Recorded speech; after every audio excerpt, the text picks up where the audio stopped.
are said about you, even after we don't even know how many assassination attempts there has been.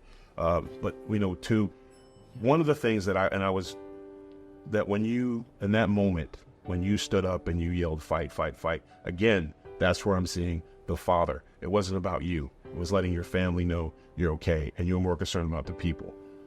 But yet, I'm still waiting for the interview to talk to you about that.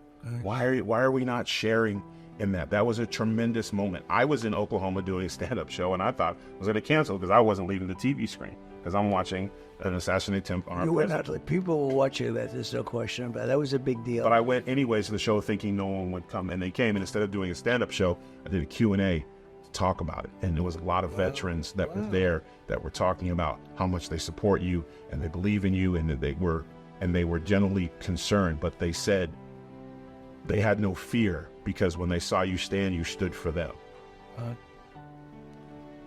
Because veterans, our police, our first responders have been, forget the moral outrage of how they're treated.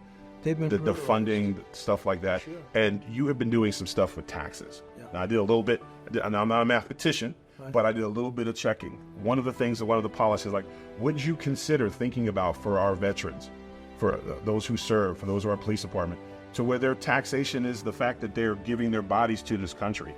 Instead of having to pay taxes, none of these cities want to give them raises, so at least let them keep their money. You know, I've never heard that before, and it's like a very interesting thing.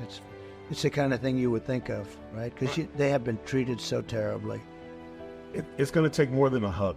We need to, and here's the deal. If you're looking at serving in this country, in the military, or a police officer, or a firefighter, and you're young and you're coming up, and you don't have to pay taxes because you're paying it's almost an incentive to where we can get people interested.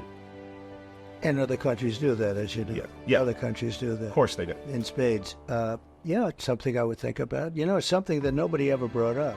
I've never heard it. It's interesting you're bringing it up. You're like my tax person there. But, I mean, something has to be done. Yes. And we have to attract I think people. you're the president to do it. Well, the military is now not attracting people. They're not going in.